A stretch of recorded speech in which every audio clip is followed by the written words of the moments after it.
কাটা হলে কুরবানি হবে না, অর্ধেকের কম কাটা হলে কুরবানি হবে। অন্ধ পশু দিয়ে কোরবানি করা যাবে কি? না, এক চোখ অন্ধ হলেও কুরবানি জায়েজ হবে না। কোরবানির নিয়তে পশু কিনে হারিয়ে গেলে করণীয় কি? ধনী ব্যক্তি হলে নতুন পশু কিনে কুরবানি করতে হবে, গরিব হলে নতুন কেনা লাগবে না।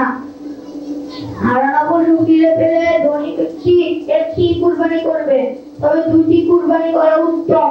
গরিব ব্যক্তি দুটি কুরবানি করা ওয়াজিব হবে।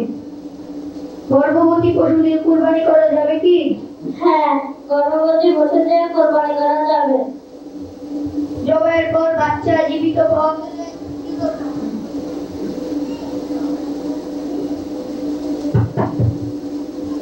জবাইয়ের পর বাচ্চা জীবিত পাওয়া গেলে কি করতে হবে? বাচ্চাটিও জবাই করে দিতে হবে। জবাইয়ের আগে পশুটি প্রসবের কাছাকাছি হলে করণীয় কি? গর্ভবতী পশু দিয়ে কোরবানি করা যায়, তবে মাকরুহ। আসসালামু আলাইকুম ওয়া রাহমাতুল্লাহি ওয়া বারাকাতুহু। ওয়ালাইকুম আসসালাম ওয়া রাহমাতুল্লাহ।